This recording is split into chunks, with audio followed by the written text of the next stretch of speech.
అమ్మ ఎట్లా ఉంది మన కాడ? ఎట్లా డెవలప్‌మెంట్ ఎట్లా అయితుంది? డెవలప్‌మెంట్ అయితే బానే ఉంది. ముదిగొండ మండలం. నా పేరు నాగలక్ష్మి. డ్వాక్రా మహిళలకైతే బానే చేస్తున్నారులే గానీ, ఇప్పుడు ముదిగొండ రోడ్లయితే మరీ దారుణంగా ఉండయి. ఏ ప్రభుత్వం వచ్చినా గూడా ముదిగొండ మండలం బాగుపడట్లేదు.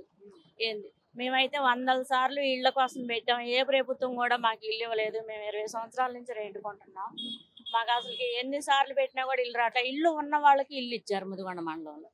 మరి రాజకీయం ఏం చేస్తున్నారో ఏమో మరి. బట్టి గారైతే మంచి పనులు చేస్తున్నారని తెలిసింది. మాలాంటి వాళ్ళని కొద్దిగా గుర్తుంచుకొని ఇల్లు లేని వాళ్ళకి ఇల్లు ఇస్తే కొంచెం ప్రజలు బాగుపడతారు. ఇట్లా వడ్డీ లేని రుణాలు ఇస్తారా? వడ్డీ లేని రుణాలు అయితే వస్తున్నాయిలే కానీ ఇప్పటి వరకు అయితే కొంతమందికి అందినాయి, కొంతమందికి అందలేదు. కానీ ఈ ప్రభుత్వం అయితే కొంచెం పర్వాలేదు కానీ ఈ గ్రామాలలోకి రావట్లేదు. గ్రామాల్లోకి అందట్లేదు. అంతా రాజకీయం చేస్తున్నారు. అందరు దొంగలే. పక్కా చెప్తున్నా నేను. అందరు దొంగ రాజకీయాలు చేస్తున్నారు. దొంగ రాజకీయాలు మాత్రం పనికిరావండి. నిజాయితీగా చేయటం నేర్చుకోండి. ఈ ముదిగొండ రోడ్లు బాగా చేయటం నేర్చుకోండి. నేను ఎవరిని నిందించట్లేదు, చెప్తున్నాను అంతే. నా అభిప్రాయం చెప్తున్నా. అంటే మహిళలకు ఫ్రీ బస్ ఎట్లా ఉంది? మహిళలు ఫ్రీ బస్సు పెట్టారు కానీ ఫస్ట్ లో అయితే బాగా గొడవలు పడ్డారు కానీ ఇప్పుడైతే కొంచెం ఫ్రీగా ఉంటున్నారు. ఫ్రీ బస్ పెట్టడం మంచిదే, కాదనట్లేదు. దానివల్ల కొన్ని కొట్లాటలు జరిగినాయి. ఈ బస్సులలో హౌస్ఫుల్ అయిపోవటం, బస్సులు ఇంకొంచెం పెంచితే బాగుండిద్దని మా లేడీస్ అభిప్రాయం. ఎటువంటి పథకాలు వస్తా ఉన్నాయి? రేషన్ బియ్యం కావచ్చు, రేషన్ కార్డులు కావచ్చు. రేషన్ బియ్యం వస్తున్నాయి, సన్న బియ్యం వస్తున్నాయి. రేషన్ బియ్యం మహిళలకి లావు బియ్యం కంటే అప్పుడు అంత ముందు అమ్ముకునేటోళ్ళు. ఇప్పుడు సన్న బియ్యం ఇస్తున్నారు కాబట్టి అందరు తింటున్నారు. గ్యాస్ అయితే ఎవరికో ఒకరికి ఇద్దరికి వస్తుందిలే కానీ గ్యాస్ అందరికీ రావట్లేదు, అందరికీ వర్తించట్లేదు. సింగిల్ బండ్ ఉండోళ్ళకి సగం ఫ్రీ అన్నారు, అకౌంట్ లో డబ్బులు పడతాయి అన్నారు. 1000 రూపాయలు పెట్టి బండ తీసుకుంటున్నాం మేము ప్రతి నెల. మాకు సింగిల్ బండే ఉంది. మరి ఆ బండ అయిపోయినప్పుడు కొన్ని రోజులు కట్ల మీద వండుకుంటున్నాం. ప్రభుత్వాన్ని ఇంకొంచెం అభివృద్ధి చేస్తే బాగుండిద్దని మా లేడీస్ అభిప్రాయాలు. కేసీఆర్ ఉన్నప్పుడు బాగుందా, ఇప్పుడు బాగుందా అంటే ఏం చెప్తారు? కేసీఆర్ ఉన్నప్పుడు బాగుందా, ఇప్పుడు బాగుందా అంటే కొన్ని ప్రభుత్వాలు వచ్చినప్పుడు రాజకీయంగా జరుగుతున్నాయి, కొన్ని ప్రభుత్వం వచ్చినప్పుడు మామూలుగా జరుగుతున్నాయి. కాకపోతే నేను చెప్పేది ఏంటంటే ఏ ప్రభుత్వం వచ్చినా అందే వాళ్ళకి అందుతుంది, అందని వాళ్ళకి అందట్లేదు. అది మాత్రం కొంచెం ప్రభుత్వం గమనించమని వేడుక. నమ్ముతున్నారంటే అండి, ఇప్పుడు రాజకీయం అన్నాక అందరూ చేస్తానే ఉంటారు, వస్తానే ఉంటారు. ఇప్పుడు ఈయన చేసే పనులు కొంచెం బాగున్నాయని మా అభిప్రాయం. అన్న, మధిర నియోజకవర్గంలో కాంగ్రెస్ గవర్నమెంట్ వచ్చి దాదాపుగా ఇప్పుడు 22 నెలలు అయితే అవుతా ఉంది. ఇక్కడ ఎంతవరకు డెవలప్మెంట్ అవుతా ఉంది, ఎట్లా ఉంది? మధిర నియోజకవర్గానికి సంబంధించి బట్టి విక్రమార్క గారు ప్రాతినిధ్యం వహిస్తూ రాష్ట్ర ఉప ముఖ్యమంత్రిగా ఉన్నారు. 22 నెలల కాలంలో కేవలం రోడ్లు ఒకటే వేస్తారు తప్ప మిగతా విషయాల మీద దృష్టి పెట్టలేదు. అంటే ప్రజల యొక్క జీవన ప్రమాణాలు పెంచడం కోసం ప్రయత్నం చేయడం లేదు. ఎందుకంటే వాళ్ళు ఇచ్చినటువంటి ప్రభుత్వం ఇచ్చినటువంటి వాగ్దానాలని సక్రమంగా అమలు చేస్తే ప్రజల యొక్క జీవన విధానాలు, వాళ్ళ యొక్క కొనుగోలు శక్తి పెరుగుతుంది.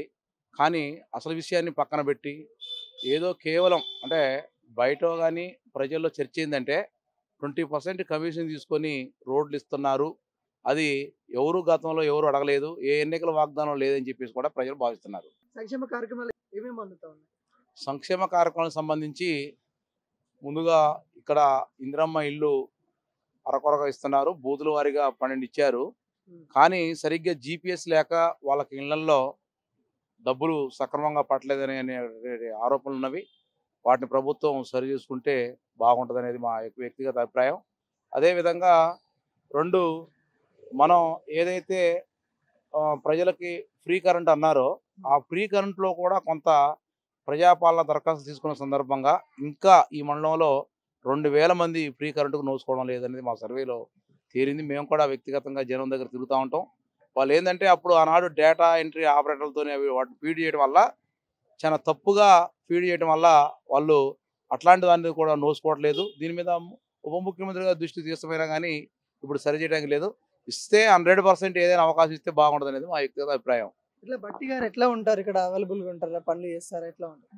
బట్టి విక్రమార్క గారు ఆయన అందుబాటులో అంటే ఇప్పుడు ఉప ముఖ్యమంత్రి గారు స్థాయిలో ఉన్నారు కాబట్టి తాను రాకుండా తన అనుచరులతో ఇక్కడ వాళ్ళు అంతా పనులు చేసుకుంటారు.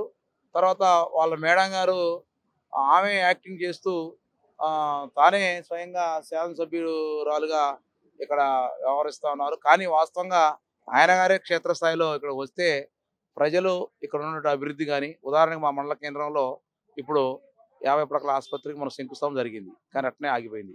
ఖమ్మం టు కోదాడ ప్రధాన రహదారి ఇవాళ ఎప్పుడో ఎన్నో ఏళ్లగా ఈ రహదారి నోచుకోవలేదు. ఇటు విజయవాడ కానీ హైదరాబాద్ పోవడానికి ప్రజలు ఇక్కడ ఇది మండల కేంద్రం ఖమ్మానికి 8 కిలోమీటర్ల దూరంగానే ఉన్నది ఇది. కానీ ఇక్కడ బస్ స్టాండ్ సౌకర్యం లేదు. దీన్ని వెంటనే వెడల్పు చేసి ఇక్కడ సెంట్రల్ లైటింగ్ ఏర్పాటు చేయాలి. అదేవిధంగా మాకు లింకుగా ఉన్న జాతీయ రహదారి ఉంది. ఇటు ఖమ్మానికి ఇవాళ గ్రీన్ఫీల్డ్ హైవే ఉంది. అందుకోసం చుట్టుపక్క కూసుమంచి కానీ, ఖమ్మం రూరల్ కానీ, అదేవిధంగా ఈ మండలాలు మొత్తం సెంట్రల్ లైటింగ్తో పాటు అన్నీ నోసుకున్నాయి. కానీ ముదిగొండ ఇంతవరకు ఆ సెంట్రల్ లైటింగ్ నోసుకోవట్లేదు. రోడ్లు వెడల్పు కార్యక్రమం కూడా నోసుకోలేకపోతున్నారు. గతంలో వామపక్షాలకు సంబంధించిన వాళ్ళు కూడా పాదయాత్ర చేశారు. వెంటనే ఈ రోడ్డుని తక్షణమే పూర్తి చేయాలని కూడా మేము అభిప్రాయపడుతున్నాం. కేసీఆర్ కాళేశ్వరంలో అవినీతి చేసిరు అని మాటలు ఇవన్నీ చెప్తా ఉన్నారు కదా, వాటిని నమ్ముతుర్రా ఎట్లా? కాళేశ్వరం ప్రాజెక్టు అనేది కేసీఆర్ గారు ఇవాళ లక్షలాది ఎకరాలకి నీళ్లు అందించిన మాట వాస్తవం. ఏదో ఒకటో రెండో పిల్లర్లు పగిలిపోవడం వల్ల మొత్తం కాళేశ్వరం మొత్తం కూడా డ్యామేజ్ అయిందని చెప్పేసి కాంగ్రెస్ ప్రభుత్వమే దీన్ని ప్రచారం తీసుకొచ్చింది. కానీ వాస్తవంగా కాళేశ్వరం ప్రాజెక్టు ఇవాళ లక్షలాది ఎకరాలకు వాళ్ళు నీళ్లు అందిస్తూ ఉంది. ఇక్కడ ప్రజల్లో అట్లాంటి కాళేశ్వరం ప్రాజెక్టు డ్యామేజ్ అయింది, ఇది ఏదో కేసీఆర్ గారు సొంత స్వప్రయోజనాల కోసం కట్టారని చెప్పేసి ప్రజలు ఎవరు భావించట్లేదు. రెండోది, కాళేశ్వరం ప్రాజెక్టు దగ్గర మల్లన్న సాగర్ కానీ కొండపోశం దాకా ఇవాళ నీళ్లు వస్తూ ఉన్నవి. కాకపోతే ఇప్పుడు ఆ ప్రాజెక్టు ద్వారానే ఇతర ప్రాంతాలకి ముఖ్యమంత్రి గారు స్వయంగా వెళ్ళి శంకుస్థాపన చేయడం, తర్వాత దాని అనుబంధంగా నీళ్లు తీసుకురావడం అనేది కూడా జరుగుతూ ఉంది. కాళేశ్వరం ప్రాజెక్ట్ అనేది ఇది తెలంగాణ ప్రాంతానికే కాదు, ఇవాళ దేశంలోనే అది ఒక ఐకాన్గా ఉందని చెప్పేసి ఈ సందర్భంగా తెలియజేస్తా ఉన్నాం.